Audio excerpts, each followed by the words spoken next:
بسم الله الرحمن الرحيم الحمد لله رب العالمين والصلاة والسلام على نبينا محمد وعلى آله وأصحابه أجمعين. السلام عليكم ورحمة الله وبركاته.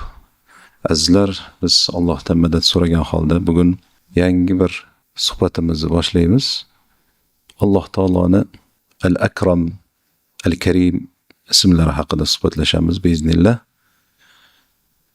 Alloh taoloni Al-Akram ismi Qur'onni eng birinchi nozil bo'lgan oyatlarida zikr qilinadi. Alloh taolo Nabiy sallallohu alayhi vasallamga o'sha Hirob g'orida birinchi marta vahiy nozil qilgan paytida shunday deb xitob qiladi. Iqra bismi robbikallazi xalaq. Xalaqal insana min alaq. Iqra va robbukal akram. Alloh taolo aytadiki, seni yaratgan Robbing ismi bilan o'qi. U seni alaqdan yaratdi. Ya'ni alaq nima bu? Onani qornida embrionni rivojlanish bosqichlaridan biriga aytiladi. Bizga ma'lumki, embrion onani qornida shakllanayotgan paytida 4 ta stadiya bosqichdan o'tadi. Birinchisi nutfa, keyin alaq, keyin mudg'a, keyin undan keyin inson shakliga keladi. Demak, ana shu alaqdan yaratganligini Alloh taolo zikr qildi. So'ng aytdiki, sen Robbing Al-Akram bo'lgan zot dedi. Bu oyatlar ustida biz tafakkur qilsak, juda ham bir qiziq haqiqatlar kelib chiqadi. Birinchisi, Alloh taolo yaratganligini zikr qildi. Robb ismi bilan yaratganligini zikr qildi. Biz agar o'zimizni yaralishimiz haqida bir tafakkur qilsak, inson juda ham bir ko'rimsiz narsadan yaralgan. Jirkanch, shahvat suvi. Qizig'i bir o'ylab ko'rmaganmizki, inson mana shu millionlagan spermatozoidlardan u onani bachadoniga yetib borgan yagona hisoblanadi. Undan tashqari millionlagan urug'lar halok bo'lgan yo'lda. Alloh taolo uni tanlab oldi shuning ichidan. Keyin uni nutfa o'laroq joyladi. Alloh taolo bu yerda zikr qilayotgan alaq so'zi nima ma'noni bildiradi? Zuluksimon qon talashgan, onani bachadonini ichiga yopishgan, osilib turgan narsaga aytiladi. Ya'ni bitta so'zda shuncha ma'no bor va bu ma'nolar hammasi embrionni qanaqa holatda turganligi va uni tarkibi nimadan iboratligi va ko'rinishi nimaga o'xshashi, zulukka ya'ni. Shunigacha ta'riflaydi. Ajib, ya'ni ajib. Alaqni hajmi 2 mm tashkil qilar ekan, ya'ni mikroskopik narsa, ko'zga ko'rinmaydi deyarli. Shunaqa bir ko'zga ko'rinmas bo'lgan narsadan yaratganligini Alloh taolo zikr qildi va qanaqa shaklga olib keldi Alloh taolo uni. Bosqichma-bosqich qanaqa shaklga olib keldi. Masalan, qurbaqa bilan insonni agar rivojlanish jarayonini tomosha qiladigan bo'lsak, farqiga bormaymiz ikkalasini. Xunuk ko'rinadi bizga. Lekin Alloh taolo shunaqa bir xunuk ko'ringan narsadan shunaqa go'zal narsani yaratdi. Inson go'zal suratda yaratildi va butun maxluqotlarning ichida eng go'zali hisoblanadi. Nimaga endi Alloh taolo shuncha insonga ato qilgan narsalarini, ya'ni zikr qilib bitta so'z bilan, xalaqa, ya'ni insonni yaratganligi bilan bizni tafakkurga chaqirdi va keyin o'zini akrom deb tanishtirdi. Al-Akram degani inson so'ramagan narsalarni ham ikrom qilib beruvchi degani. Inson bu ne'matlarni so'raganmi? Biz masalan yaralishimizdan oldin Allohdan bizni shunday shaklda yaratgin, bizga falon ne'matlarni bergin, bizni bunday ko'rinishda qilgin, bizni o'g'il bola qilib yaratdi yoki qiz bola qilib yaratdi deb so'raganmizmi? Yo'q, so'ramaganmiz. Lekin Alloh taolo bizni so'ramasimizdan oldin bizga shunday bir shakl ato qildi, bizga ruh ato qildi, bizga tafakkur qilishimiz uchun aql berdi, his qilishimiz uchun qalb berdi. Ya'ni bu ne'matlarni sanasak hisobi yo'q. Agar Robbingning ne'matlarini sanaydigan bo'lsang, hisobi yo'q deydi Alloh taolo. Buni hisobi yo'q. Birgina yuzimizdagi ne'matlarni o'zini sanasak, nihoyatda buyuk ne'matlarning ichidaligimizni tushunamiz. Bir tafakkur qilaylik. Ko'zimiz. Ko'zda millionlagan rangni ajratuvchi megapiksellar mavjud. Uzoq bilan yaqinni farqiga boramiz. Ranglarni farqiga boramiz va ko'zda shunaqa bir murakkab proses bor, mana operatorlar yaxshi biladi. Fokus to'g'rilash degan proses bor. kamerada masalan uzoqdan yaqinga fokusni to'g'irlaganingizda orada bunda qotib qoladi. Nimaga qotadi? Bu juda murakkab jarayon bo'lganligi uchun kamera qiynaladi. Lekin bizning ko'zimiz, bir o'ylab ko'raylik. Uzoqqa qarab turib, yaqinga qaraganingizda qotadimi ko'zingiz ko'rishi? Yo'q, qotmaydi. Ko'zdagi megapiksel bilan biron kamera chiqmadi hali shu paytgacha. Eng texnologiyalar rivojlanganda ham. Ko'z shunaqa bir ne'matki, ko'z sababli inson orzu-havaslarni qiladi. Ko'z bo'lmasa, ko'rmagan narsasini havas ham qilmaydi odam. Ko'z bilan Alloh taolo bu dunyoning go'zalliklarini ko'rsatdi. Ko'zlar quvonadi qaraganda. Birgina farzandimiz tug'ilganda unga qarab ko'zimiz quvonadi. Ko'z ne'matini hammamiz bilamiz, bu bebaho ne'mat. Lekin bilamizmi, Alloh taolo bu ko'zni atrofida uni himoya qiluvchi narsalarni ham yaratib qo'ydi. Masalan, qosh masalan ter tushganida yoki suv tushayotganda ko'zni atrofidan o'tib ketadi. Qosh bunaqa aylantirib suvni tushiradi, ko'zga kirib ketmasligi uchun. Kipriklarimiz masalan chang to'zondan ko'zni ehtiyot qiladi, refleks bilan haydab turadi changni. Bu ko'zi ichkarida joylashganligi, suyak turganligi zarba bo'lganda, yiqilganda ko'zga tegmasligi uchun himoya vazifasini bajaradi. Yoki burunlarimiz haqida hech tafakkur qilganmizmi? Burun bu orqali biz kislorodni nafas olamiz, hayot manbai bo'lgan filtr vazifasini bajaradi. Ya'ni tashqaridagi changlarni ichkariga kirgizmaslik uchun burun o'zida ushlab qoladi. Ichkariga toza havo kirishi kerak. Ya'ni bu ushlab qolgandan keyin biz tozalab tashlashimiz uchun bir mishiqqa aylanadi bu. Buni hammamiz bilamiz. Keyin e'tibor bersak, burunni mana shu yergacha suyak, bu yog'i yumshoq yaratilgan. Bu ana shu yig'ilib qolgan axlatni tozalash uchun, tozalab tashlash uchun yumshoq qilib yaratilgan. Tasavvur qilaylik, masalan, shu yergacha suyak bo'lganda nima qilardik hozir? Qanaqa tozalardik buni? Bu nihoyatda har bir narsani o'lchovi bilan yaratgan zotni sanoatida bu, ya'ni nihoyatda mukammal, go'zal suratda yaratilgan insonni ko'rinishi va bu ko'rinishining go'zalligidan tashqari har bitta narsa funksional yaratgan. O'zini funksiyasi bor, ya'ni o'zini vazifasi bor. Behuda yaralgan narsa yo'q. Burun shu bilan birgalikda haroratni mo'tadil qilib ichkariga kirgizib berish vazifasini ham bajaradi. Masalan, sovuqda sovuq havoni ichkariga iritib kirgizadi. Tashqaridagi haroratni ichkariga ta'sir qilmasligi uchun. Ya'ni bizning ichkarimizdagi haroratimiz 36 gradus. Tashqaridagi haroratdan ta'sirlanmasligi kerak. Shuning uchun qishda masalan burunlar qizarib qoladi. Nega qizaradi? Sovuq havoni isitish uchun burundagi qon tez aylanadi, shuni hisobiga burun qizaradi. Qani burun orqali biz hidlarni sezamiz. Bu hidlarni sezishlik qanchalik foydaligini bilamizmi? O'z misol uchun o'ylasak mana. Odam uyda gaz chiqqanini bilmasa, hidi bo'lmasa qayerdan biladi? Qancha xatarlarni sezasiz. Masalan, aynib qolgan narsani hiddan bilasiz. Ha, buni yeb bo'lmaydi, aynigan deysiz. Burunni qanchalik ne'matligini bilamizmi? Hani eshitish qobiliyati qanchalik buyuk ne'mat bu. Bayon, ya'ni inson nutqi, so'zlash qobiliyati, fikrini izhor qilishi, bayon qilib berishi qanchalik buyuk ne'mat. Mana shu ne'matlarni biz hech Robbimizdan avval so'raganmizmi? Yaralishimizdan oldin bizga mana shunday narsalarni ber, menga nutq so'zlashim uchun og'iz kerak, til kerak. Menga bu dunyoni ko'rib, unda harakatlanishimiz uchun ko'z kerak, burun kerak, quloq kerak. Bu narsalarni so'raganmizmi hech? Yo'q, so'ramaganmiz. Lekin Alloh taolo bizga so'ramasimizdan avval berdimi? Al-Akram degan. Al-Akram bo'lgan zot biz so'ramasimizdan oldin beradigan zot. Karim, Al-Karim bo'lgan zot.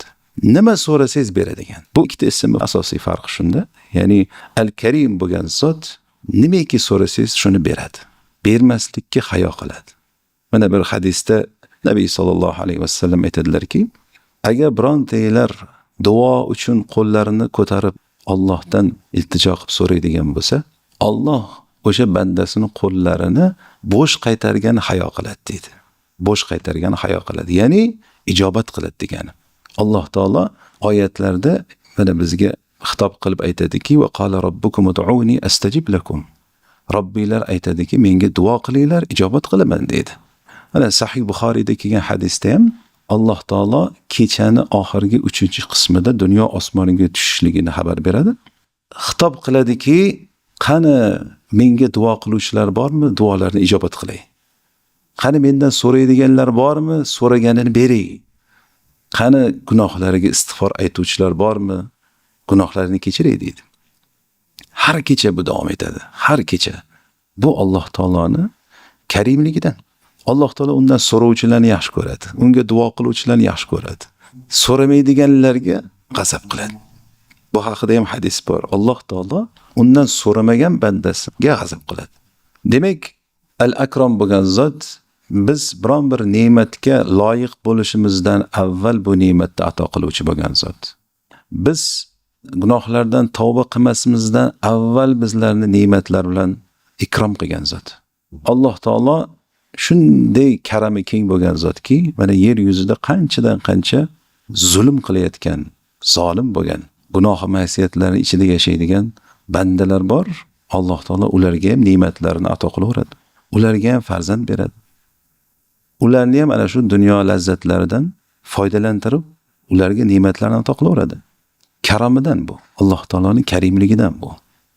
Karim bo'lgan zot shunday. Inson shuncha ne'matlar berilganiga qaramay, Alloh taologa isyon qiladi. Hali aytganimizdek, uni alaqdan yaratdi, shahvat suvidan yaratdi. Tug'ilgan paytida gapirishni bilmasdi. Alloh taolo unga o'rgatdi gapirish. Uni aqli yo'q edi. Alloh taolo aql berdi unga. Aqlini shakllantirib, rivojlantirdi. Yurishga ham o'rgatdi, harakatlanishga ham o'rgatdi, bayon, nutq qilishga ham o'rgatdi. Keyin u katta bo'lib nima qiladi? Minbarga chiqib olib, Allohning diniga qarshi chiqadi. O'ylab ko'r, bir kim o'rgatdi senga nutq? Kim yaratdi? Yaqinda shahvat suv emasmidi? Onani qornida bosqichma-bosqich kim seni shakllantirib dunyoga keltirdi? Shuni o'ylamaydim. Odam o'zini o'zi yaratib olganmi? Hali bir oyatda aytadi-ku Alloh taolo. Am xuliqu min g'ayri shay'in am humul xoliqun? Ular o'zlaridan o'zi yaralib qoldimi? Yoki o'zini o'zi yaratib oldimi deydi Alloh taolo. Har qanaqa inson biladi-ku, ya'ni kim yaratgan seni desa Alloh deydi. Xo'p, Alloh yaratganligini bilar ekan inson. Endi Allohga qarshi chiqadimi? Allohning diniga qarshi chiqadimi? Qo'rqmaydimi inson? Qo'rqmaysizmi? Yoki sizni Robbingiz karimligi aldab qo'ydimi? Ya ayyuhal inson, ma gharraka bi robbikal karim. Alloh taolo aytadi. Ey inson, seni karim bo'lgan Robbingdan nima aldab qo'ydi? Nima aldab qo'ydi? Nima inson shuncha gunoh qilsa ham azob kelmayotganligi aldab qo'ydimi insonni? Ya'ni Robbim karim, agar men Robbim huzurida bir yomon odam bo'lganimda menga azob kelardi. Menga bu ne'matlar kelmasdi deb aldanib qoldimi inson? Inson bilmaydimi-ki, ertaga o'lim degan narsa bor. Qabrga kirish degan narsa bor. Hisob kitob degan narsa bor. Qiyomat kuni degan narsa bor. Nahotki bu narsadan g'ofil bo'lsa inson. Karim bo'lgan zotni karomiga aldandimi? Yaxshilik qilaverganiga Alloh taolo sizga ne'matlarni yog'dirib beraverganiga men gunoh qilaversam bo'lar ekan deb o'ylab qoldingizmi? Qaysi bir odam o'zidagi biron bir organni sotaman deydi. Qanchaga baholaysiz? Misol uchun ko'zingizni yoki quloqingizni, burningizni yoki tilingizni. Inson masalan tanasini qaysi a'zosini sotadi? Agar inson shikoyat qilsa-ki, menda u yo'q, menda bu yo'q, menga buni bermagan Robbim, uni bermagan deb shikoyat qilsa, o'ziga bir nazar solsin. Qaysi ne'matlarini inkor qiladi u? Fa bi ayyi ala'i robbikuma tukadziban? Robbillarning qaysi ne'matlarini yolg'onga chiqarasiz deydi Alloh taolo. Shuncha ne'mat bo'lib turib ham Allohga shikoyat qiladi odam. Bu ne'matlarni inson o'zi so'ramagan ne'matlari, so'rashim xayoliga kelmagan bo'lardi. Shundoq berilganligi uchun odam qadriga ham yetmaydi. Subhanalloh deysiz. Alloh taolo bizga bergan zohiriy ne'matlardan tashqari shunday ne'mat ato qildiki, aql, tafakkur qilishimiz uchun. Bu koinot ustida tafakkur qilish uchun va Robbimizni ma'rifatiga yetishimiz uchun Alloh taolo aql berdi. Qalb berdiki, bu qalb bilan ana shu hidoyatga kelishimiz uchun. Va ilm berdi. Ya'ni bu ilm deganda biz birinchi o'rinda shar'iy ilmni tushunamiz. Payg'ambarlar yuborib, kitob nozil qilib, bu kitob orqali bizga ilm ato qildi. Allamal insana ma lam ya'lam. Insonga bilmaydigan narsalarni ta'lim berdi Alloh taolo. Karomni ziddi pastkashlik hisoblanadi. Chunki karomda faqat saxovat tushunilmaydi. Masalan, karim deganda faqat saxovat tushunilsa, bizani insonlarning muomalasini o'rtasida o'zi karim ismi barcha go'zal xulqlarni o'z ichiga oladi va buni ziddi pastkashlik hisoblanadi. Ya'ni inson nafaqat bir mol dunyosini qizg'anishligi, balki bir shirin so'z ham qizg'anadigan odamlar bor-da. Bir tabassum qilib qo'yishga ham qizg'anadi. O'sha narsaga ham baxillik qiladi. Lekin karim bo'lgan sifat bu har taraflama eng go'zal sifatlar degan. Alloh taolo biz bilan eng go'zal muomalani qiladi. Lekin banda afsuski bu muomalaga kufr bilan javob beradi. Noshukrlik bilan, nonko'rlik bilan javob beradi. Alloh taoloning karomidan shuki insonga yengil bo'lgan amallari uchun buyuk ajrlarni va'da qildi. Masalan, bir zikr haqida tafakkur qilsak, zikr juda ham oson bo'lgan narsa. Zikr uchun inson pul sarflamaydi, kuch-quvvat sarflamaydi. Biron bir joyga safar qilish kerak yo'q. Bir joyda o'tirib ham zikr qilib o'tirsa bo'ladi. Til eng charchamaydigan organ. Bu haqida ko'p gapirganmiz. Lekin Alloh taolaning va'dalariga e'tibor bering. Tarozda eng og'ir bo'lgan narsa dedi. Dengiz ko'pigichalik gunoh bo'lsa ham kechiriladi dedi. Osmonlar va yer o'rtasi ajriga to'lib ketadi dedi. Alloh taoloni zikr qilishlikni shu darajada yuqori martaba ajr mukofotlar bilan mukofotlashini va'dasini berdi. Lekin biz aksarimiz shu narsadan g'ofilmiz baribir. Nima uchun Alloh taolo bunaqa oson qildi buyuk bo'lgan ajrlarni? Karimligidan. Alloh taolo bizani hidoyatga kelishimizni xohlaydi. Alloh taolo bizni gunohlardan tavba qilishimizni xohlaydi. Va bizga shunaqa bir muddat beradiki, kimlargadir 50 yil, 60 yil, kimlargadir 70, 80, 100 yil umr beradi. Va bu muddat ichida qani bir tavba qilarmikin bandam? Solih amallar qilarmikin? Qaytarmikin deydi. Bu karimligidan Alloh taolo bizni azoblamayotganligiga aldanib qolmaylik. Alloh taolo o'zini karomidan bizga shunchalik rahimli, mehribon. Bir hadisda, bu hadis Imom Buxoriyda kelgan, Ibn Abbos radhiyallohu anhu dan rivoyat qilingan hadis qudsiy deyiladi. Nabiy sallallohu alayhi vasallam aytadilarki, agar bir inson bir hasanotda niyat qilsa, ya'ni bir yaxshi amalni, solih amal niyat qilsa, lekin u amalni bajara olmasa, Alloh taolo huzurida komil hasanot deb yozadi. Qari uni qilgani yo'q. Shunchaki niyat qilgan edi, lekin amalga oshira olmadi. Alloh taolo huzurida komil hasanot deb yozadi. Endi bu hasanotni niyat qilib keyin amalga ham oshirsa, Alloh taolo 10 barabardan 700 barabargacha deb yozadi. Va undan da ziyoda qilib berish mumkin ajrini. Nimaga ziyoda qilib beryapti? Karomidan. Va agar bir banda yomon bir amalni niyat qilsa, bir gunoh, ma'siyat ish qilaman deb yo'lga chiqsa-yu, yarmida shu niyatidan qaytsa, Alloh taolo hasanot deb yozadi. Nimaga hasanot deb yozyapti Alloh taolo? Bu solih amal qilmadi-ku. Gunoh ish niyatidan ketyapti. Yo'ldan qaytdi xolos, lekin Alloh taolo hasanot deb yozadi. Qarang.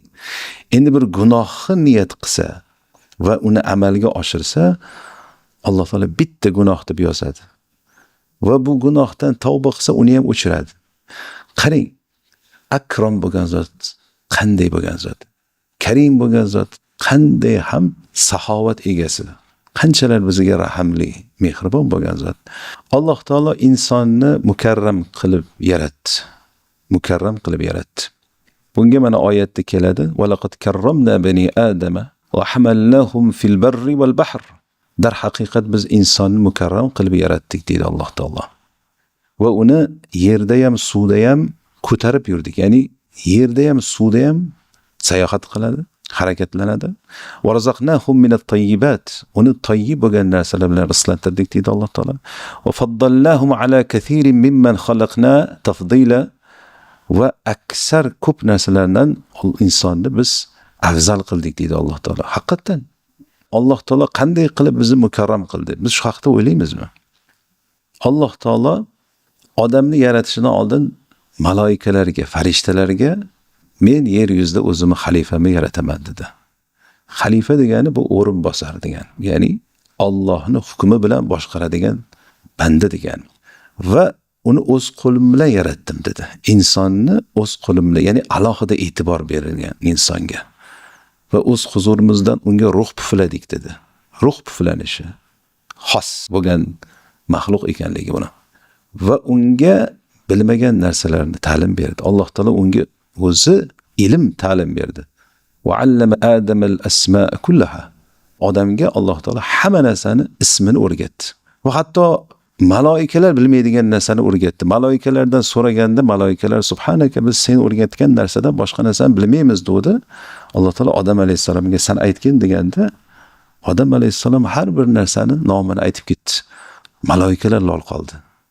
Va Alloh taolo maloikalarni sajda qildirdi odamga. Ikrom o'laroq, hurmat, ehtirom o'laroq. Va butun olamlarni insonga xizmatga qo'ydi.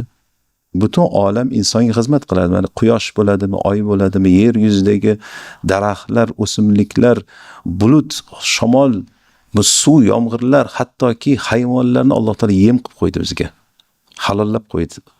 Ularni ustida biz haydab yuramiz, ularni ishlatamiz, chorvada, boshqa narsada. Butun dunyoni insonga Alloh taolo bo'ysundirib qo'ymadimi? Yerni bo'ysundirib qo'ymadimi? Inson yerni chopadi, ekin qiladi, o'stiradi. Undan har xil nabototlarni o'stiradi, mevalar chiqadi, sabzavotlar. Undan yeydi odam. Alloh taolo osmondan tushirgan suvni shirin qilib qo'ydi. Hani uni ichganda lazzat bilan odam rohatlanadi. Sho'r qilib qo'ymadi shuni. Ne'matlar haqida buni tafakkur qilmaydi. Insonga Alloh taolo shunaqa darajada ikrom qildi. Shunaqa darajada ikrom qildi. Insonni eng aqlli mavjudot qildi yer yuzida. Mana shu aqli bilan insonlar shaharlar quradi, sanoatlar qiladi, yer yuzini obod qiladi. Ayrimlar barbod ham qiladi. Shu aqlini shu narsaga ishlatadi. Va undan tashqari Alloh taoloning eng buyuk ikromi bandasiga, insonga, ya'ni oxiratda jannatni va'da qilgani. Agar biz Alloh rozi bo'ladigandek, Alloh istagandek yashaydigan bo'lsak bu dunyoda, Alloh bizga abadiy bo'lgan, tugamaydigan jannat bog'larini va'da qildi. U yerda nafslar istaydigan barcha narsa bor. U yerda biz orzu ham qilib ko'rmagan, hayolimizga ham kelmagan, ko'zlar ko'rmagan, quloqlar eshitmagan ne'matlar bor. Bu narsani boshqa maxluqotlarga Alloh taolo va'da qilmadi. Biz bilamizki, hayvonot bu oxiratda tuproqqa aylanadigan narsa, yo'q bo'lib ketadi. Lekin inson yoki jahannam o'tiga ketadi, yoki jannat bog'lariga. Alloh taolo yo'qdan bor qilgan bu inson abadiy bo'lgan jannatga erishish mumkin. Qanday buyuk ikrom bu? Akrom bo'lgan zotdan berilgan. Mavzuyimizning eng muhim bo'lgan nuqtasiga keldik. Qanday qilib Alloh taologa bu ismlar bilan ibodat qilamiz? Biz o'sha ko'rsatuvimizning boshida hadis zikr qilgandik. Inna lillahi 99 isman 100 illa wahida man ahsaha dakhala al-jannah. Alloh taoloning 99 ismi bor, bir kam 100 ta. Kim uni ihso qilsa jannatga kiradi. Ihso degani Alloh taoloning ismlarini hammasini hisoblab chiqib, uni Allohga nisbat berib, uni ma'nolarini o'rganib va mana shu ismlar bilan Allohga ibodat qilish tushuniladi. Al-Akram, Al-Karim ismlar bilan Allohga qanday ibodat qilamiz? Birinchisi, Allohni xos bo'lgan muhabbat bilan yaxshi ko'rishligimiz. O'zi inson zotan unga yaxshilik qilganlarga muhabbatli bo'lishi uni fitratida bor o'zi. Moyil shu narsaga. Ya'ni biz mana insonlar o'rtasidagi muomalamizda ham bizga kimdir yaxshilik qilsa, yaxshilik bilan javob bergimiz keladi. To'g'rimi? Kimdir bizga qachondir qanaqadir yaxshilik qilgan bo'lsa, nafaqat shariatda, har qanaqa sistemada yaxshilikka yaxshilik bilan javob berish kerak deydi. Buni insof deb nomlanadi. Insofdan emas, bir yaxshilik qilinsa-yu, u yaxshilikka tupurib ketsa deyiladi, to'g'rimi? Ya'ni biz bu avval ham suhbatlashgandik, bir odamga ko'p yaxshilik qilinsa-yu, u odam hech qanday siz bilan muomala ham qilmasa, umuman u yaxshiliklaringizni tan olmasa, o'zim qildim desa, bunaqa odamga nima deyiladi? Nonko'r deyiladi. Noshukur odam ekan deydi. Bunaqa odam umuman bir jamiyatda hurmati yo'q bo'lgan odamga aylanadi. Lekin biz e'tibor bermaymizki, ko'pchiligimiz Allohga nisbatan shunday muomala qilmayapmizmi?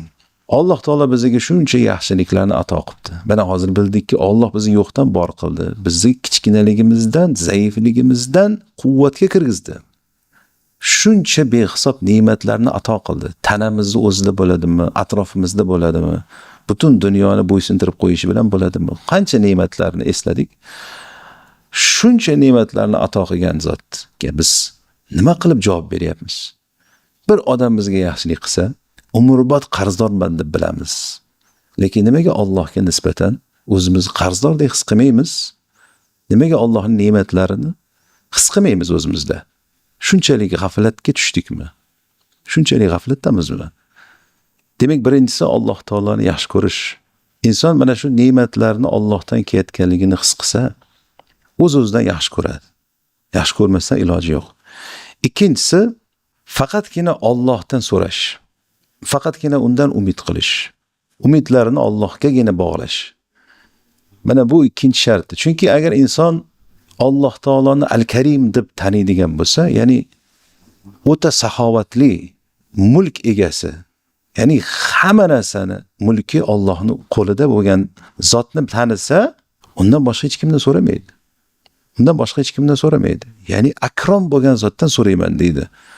Undan ko'ra karim, undan ko'ra saxovatliroq, undan ko'ra bag'ri kengroq hech kim yo'q deydi. Uchinchisi, inson toatda jiddiy jahd qilishligi va ma'siyatlardan o'zini uzoq tutishi. Mana bu akrom bo'lgan zot bilan muomala qilishda insonni mana shunday yo'l tutishi. Hali aytganimizdek, karim bo'lgan zotga ma'siyat bilan javob berilmaydi, balki toat bilan javob beriladi. Chunki u bizga behisob ikromlar qilgan. Beshinchisi, banda karim bo'lishga haris bo'lishi. Alloh taolo karim zotmi? Ha, mana shu sifatni inson o'zida shakllantirishi kerak. Shu sifat bilan sifatlanishi kerak. Zero Alloh taolo o'zini sifatlarini bandalarida asarini ko'rish xohlaydi. Bunga juda ko'p dalil bor, Qur'onda ham, sunnatda ham juda ham ko'p dalil bor. Sizlar bir hadisda keladi. Ar-Rahimuna yarhamuhumur Rahman, irhamu man fil ard yarhamkum man fis sama. Ar-Rahman bo'lgan zot rahmlilarga rahm qiladi deydi Alloh taolo. Yerdagilarga rahm qilinglar, osmondagi zot sizlarga rahm qiladi. Mana al-jazaa'u min jinsil amal. Jazo, mukofot amalni jinsidan bo'ladi. Ya'ni siz qanday sifat bilan sifatlansangiz, sizga ana shunaqa muomala qilinadi degan. Va ahsin kama ahsanallohu ilayk. Senga Alloh ihson qilgandek ihson qilgin. Innalloha yuhibbul muhsinin. Alloh muhsin bandalarni yaxshi ko'radi. Ya'ni bu nimaga dalolat qiladi? Mana shu ihson sifati bilan sifatlangan degan.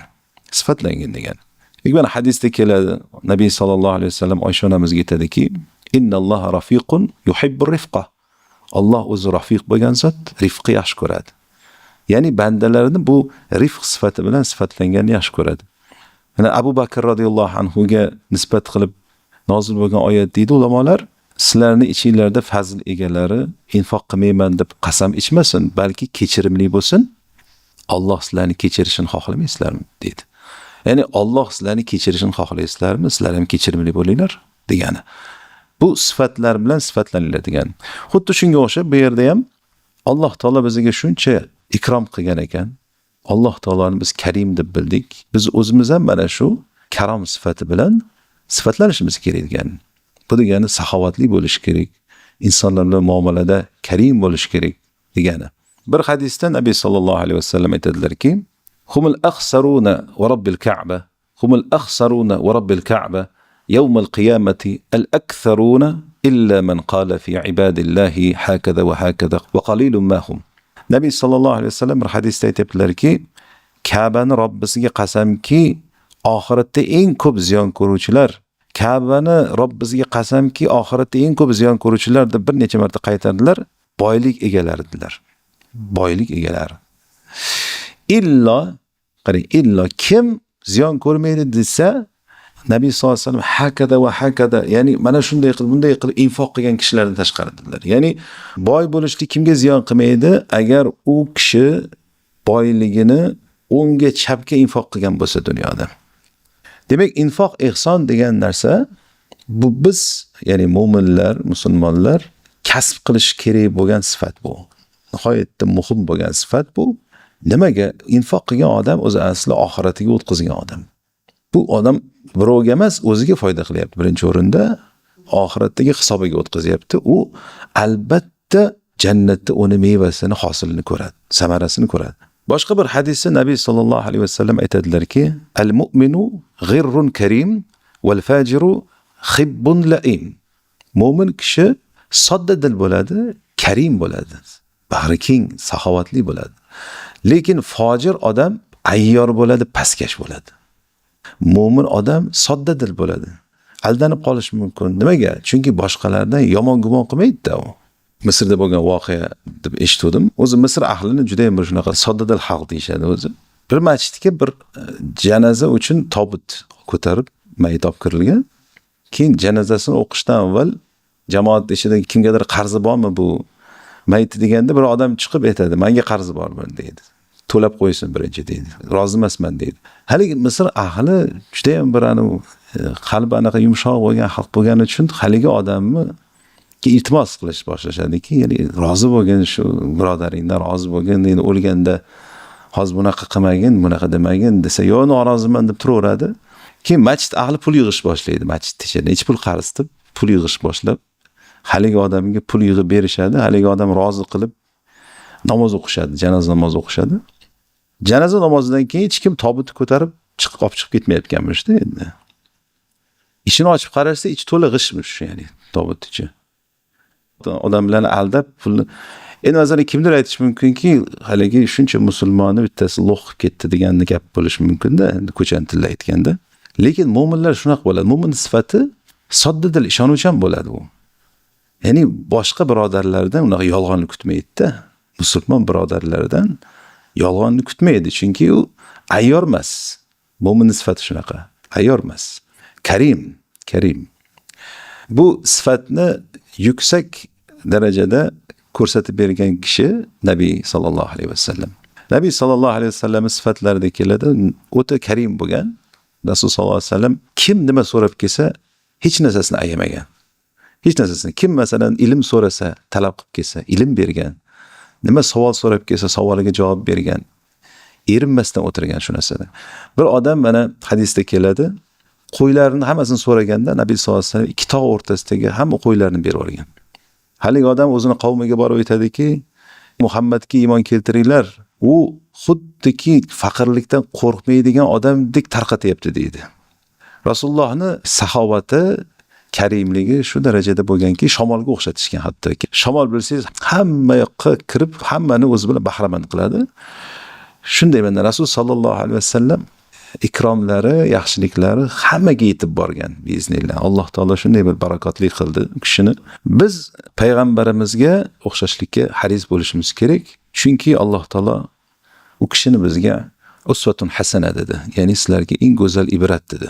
Bir hadisda Nabiy sallallohu alayhi vasallam aytadilarki, agar menga Uhud tog'i tilla qilib berilganda edi, 3 kun mobaynida uni hammasini tarqatib yuborgan bo'lardim, illoki qarzim uchun ozginasini olib qo'ygan bo'lardim dedilar. Uhud tog'i jaliga tilla.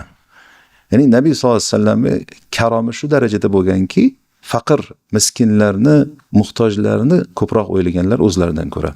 Anas ibn Malik radhiyallohu anhu dan rivoyat qilingan hadisda Abu Talha ansonlarning ichida Madinada eng saxovatlisi, eng badavlati bo'lgan ekan. Shu kishi uni bir bog'i bo'lgan, Bayruha degan, o'sha Madinada Nabiy sallallohu alayhi vasallam masjidlarini to'g'risida bo'lgan ekan. Rasululloh ko'pincha suv ichgani kirar ekan bog'ga. Ana shu qarang, toyib bo'lgan suvlari shirin bo'lganligi uchun Rasululloh yaxshi ko'rgan ekan shu suvdan ichishni. Bir kuni oyat nozil bo'ladi. Oyat qarang. Lan tanalul birra hatta tunfiqu mimma tuhibbun. Sizlar o'zingizlar yaxshi ko'rgan narsani infoq qilmaguninglarcha yaxshilikka erishmaysizlar degan oyat nozil bo'lganda, Abu Talha radhiyallohu anhu Rasululloh oldiga kelib aytadiki, ya Rasululloh, Alloh taolo sizlar yaxshi ko'rgan narsani infoq qilmaguninglarcha yaxshilikka erishmaysizlar deyapti. Meni eng yaxshi ko'rgan narsam shu bog'im deydi. Bayruha bog'im deydi. Shuni Alloh yo'lida infoq qilmoqchiman. Sizga beraman deydi. Siz Alloh rozi bo'lgan o'ringa sarflang deydi. Shunda Nabiy sallallohu alayhi vasallam bax deydilar, ya'ni zalika malun robih deydilar-da, ya'ni seni aytgan so'zlaringni eshitdim deydilar Nabiy sallallohu alayhi vasallam. Va o'ylaymanki deydilar, ey Abu Talha, uni qarindoshlaring orasida tarqatganing yaxshi deydilar. Shunda Abu Talha bo'ldi, shunday qilaman deydi, qarindoshlarining orasida tarqatadi. Aytmoqchi bo'lganim, sahobalarni qarangda, saxovatini shu darajadaki bir oyat nozil bo'lgan zahoti shunga amal qilishga haris. Ya'ni eng yaxshi ko'rgan narsasi bilan yana infoq qilishga haris bo'lyapti. Biz endi yaxshi ko'rgan narsamiz yod tursin, chekkada yotgan narsani bergimiz kelmay qoladi. Kerak emas ishlatilmagan narsalar ham. Auzubillah. Ibn Qoyyim rahimahulloh Alloh taologa Al-Karim ismi bilan ibodat qilishda insonni karamli bo'lishligiga 10 ta martabani zikr qiladi. Qizig'i, biz o'ylaymizki, inson karim bo'lishi deganda mol dunyosini infoq qilishda saxovatli bo'lishini tushunamiz. Lekin bu saxovatni o'zi martabalari ko'p ekan. Ibn Qoyyim rahimahulloh 10 ta martabasini sanayapti. E'tibor beraylik qaring. Birinchisi deydi, inson jonini tikishi deydi. Biz bilamizki, o'zi infoq qilishlik, sadaqa qilishlikda inson o'ziga suyuklik bo'lgan narsani tikadi. Alloh uchun beradi, ya'ni Alloh uchun beradi. Bu mana shu Alloh uchun beriladigan narsani eng afzallaridan deyapti. Ibn Qoyyim bu inson jonini tikishi deyapti. Ya'ni Alloh yo'lida jonini tikishi deyapti. Va bu eng oliy martaba. Eng oliy martaba. Chunki inson uchun jonidan ko'ra shirinroq narsa bormi? Ikkinchisi al-judu bir-riyasa. Ya'ni inson o'sha rahbarligi bilan saxovat qilishi, unga berilgan mansab, martaba bilan insonlarga yaxshilik qilishi, yordam berishi, insonlarning qiyinchiliklarini yengil bo'lishiga sababchi bo'lishga harakat qilishi. Ya'ni bu narsa Alloh tarafidan berilgan ikrom, ne'mat. Buni Alloh rozi bo'ladigan o'ringa sarf qilish. Va bittaghi fima ataka Allohu ad-daral akhirah deydi Alloh taolo. Ya'ni senga berilgan narsa bilan oxirat diyorini istagin deydi. Uchinchisi, inson o'zini rohatini, komfortini, kuch-quvvatini sarflashi. To'rtinchisi, bu ilmni sarflash, Alloh yo'lida ilm tarqatish. Bu ulamolar aytgandek, mol tarqatishdan ko'ra oliyroq martaba hisoblanadi. Chunki ilm moldan ko'ra sharafliroq deydi ulamolar. Sahobalardan biri bir to'da odamlar o'tirganda kelib, masjidda Rasulullohni meroslari tarqatilyapti, bormaysizlarmi degan, hamma shoshib masjidga kirsa dars o'tirishgan bo'ladi. Meros tarqatilmayapti desa, payg'ambarlardan dinor, dirhamlar meros qolmaydi, ulardan ilm meros qoladi deydi-ku. Demak, bu dinor, dirhamlardan ko'ra azizroq bo'lgan, ulug'roq narsa, sharafliroq narsa. Bu narsani tarqatish mana bu Alloh yo'lida qilinsa, demak, yuksak narsa ekan. Alloh taolo o'zi muvaffaq qilsin. Beshinchisi, inson o'zini mavqei, statusi deymiz-u, o'sha tanish bilishlari orqali saxovat qilish. Mana kimnidir puli bo'lmasligi mumkin, lekin tanish bilishlari bo'lishi mumkin. Mana shu tanish bilishlari orqali kimgadir foydasi tegishi mumkin. Mana shu foydasini o'zi ham saxovat ko'rinishi bo'ladi. Bu ham bir infoq, sadaqa o'rnida qabul qilinar ekan, qarang. Va hatto shafaat qilish mumkin. Ya'ni kimnidir himoyasiga olib unga yordam berish mumkin, ya'ni uni himoya qilish mumkin, yonini olish mumkin. Mana shu narsa ham demak infoq o'rnida qabul bo'lgan. Oltinchisi, inson o'sha turlarga ko'ra badani bilan sadaqa qilishi. Badan bilan sadaqa qilish qanday bo'ladi? Buni bir hadisda Nabiy sallallohu alayhi vasallam tushuntirganlar. Inson har bir bo'g'ini uchun sadaqasi bor deydi. Biz bilamizki, inson tanasida 360 ga yaqin bo'g'im bor. Buni har bittasini sadaqasi bitta namoz bilan ado bo'ladi. Bu qaysi namoz edi? Ya'ni duho. Ertalab quyosh chiqqandan keyin bir nayza barobarida ko'tarilganda quyosh 2 rakat namoz o'qishlik mana shu 360 ta bo'g'inni sadaqasi hisoblanadi. Ikkita insonni o'rtasida adolat qilishlik bu sadaqa dedilar Nabiy sallallohu alayhi vasallam. Kishini markabiga o'tkazib qo'yish, ya'ni oti tuyasiga ko'tarib o'tirishiga yordam berishlik ham sadaqa dedilar Nabiy sallallohu alayhi vasallam. Yoki bo'lmasa unga yuklarini ko'tarishiga yordam berishlik sadaqa dedilar. Toyib kalima bu ham sadaqa dedilar Nabiy sallallohu alayhi vasallam. Va namozga bosirgan har bir qadam sadaqa dedilar. Yo'ldan bir ozor beradigan, insonlarga ozor beradigan narsani chetga surib qo'yish sadaqa dedilar. Qarang, biz tanamiz bilan har qanaqa insonlarga manfaat keltiradigan, zarardan chetlatishga sabab bo'ladigan har bir tanamiz bilan qilinadigan amalimiz Allohning huzurida sadaqa ekan. Sadaqa o'rnida qabul qilinadi. Bu narsaga ko'p hadislar keladi, sahobalarning hayotidan ham ko'p misollar keladi. Nabiy sollallohu alayhi vasallam hatto bir tabassumni sadaqa dedilar. Bir birodaringlarga tabassum bilan qarashinglar sadaqa dedilar. Sahobalar mana aytadi, biz berishga pulimiz bo'lmasa, insonlarga sadaqa qilgani pulimiz bo'lmasa, bozorga chiqardik, salomni keng tarqatardik. Yo'lda ko'rgan musulmon birodarlarimizga salom berardik. Mana shu bilan sadaqalar qilardik deydi. Ya'ni Alloh taolo bizga shunday bir sadaqatlar uchun imkonlar bergan ekan, subhanalloh. 7-si al-judu bil ird. Mana shu narsa meni hayratga soldi. Haqiqatan bir ajib bir narsa-da, ya'ni. Abu Damdama radhiyallohu anhu aytadiki, men tong ottirsam shunday duo qilardim deydi. Allohumma innahu la mala li atasaddaqa bihi ala nas. Mana deydi, insonlarga sadaqa qiladigan molim yo'q deydi. Vaqat tasaddaqtu alayhim bi'irdi. Sha'nim bilan sadaqa qildim deyapti. Ya'ni nima degani bu? Kim agar meni haqorat qilsa, kim menga tuhmat qilsa biron bir narsani haqqimni halol qildim deyapti. Bu degani haqqimdan kechdim degani. Mana shu haqqi insondagi narsami? Uni berishi, ya'ni uni ham sadaqa qilish o'rnida bo'lyapti. Tushunyapsizmi? Haqqidan kechiryapti. Haqqidan kechir. Ya'ni bu degani ertaga qiyomat kunida ham men so'ramayman bu narsani degani. Haqqim halol degani. Mana sadaqani shunaqa turi ham bor ekan. Subhanalloh. Insonni bunaqa sadaqa qilishligi ko'nglini pokligi, qalbini osoyishtaligidan deyapti. Odamlar bilan adovatdan xalos bo'lganligidan-da qalbida bir mo'min bandalarga bir g'illig'ashlik yo'qligi. Birodarlarga nisbatan g'illag'ashliksiz yashashlik juda katta narsa ekan bu narsa. Qarang, buni infoq qilishlik o'rnida biz hozir suhbat qildik. Bu narsa haqqidan ketishlik degan narsa sadaqa o'rnida qabul qilinyapti. 8-si sabr, bardosh, ko'z yumishlik bilan sadaqa qilish. Va bu martaba nihoyatda sharafli martaba. Bu sohibiga nihoyatda ko'p foyda keltiradigan va nafsini ko'proq boshqarishga yordam beradigan martabalardan biri hisoblanar ekan. Bu ham karom ichiga kiryapti, qarang. Insonlardagi ko'ngliga yoqmaydigan bir sifatlarga sabr qilishligi. Mana bu narsa bilan sadaqa qilish ham bor ekan. 9-si go'zal xulq, husn xulq bilan insonlarga sadaqa qilish va bu sabr martabasidan ham yuqori darajadagi martaba, chunki husn xulq uchun jannat va'da qilindi va tarozda eng og'ir keladigan narsa deyildi va husn xulqli odam kunduzlar ro'zador, kechalari qiyomda turgan odam kabi deyildi. Ya'ni bu haqida juda ko'p hadislar kelgan.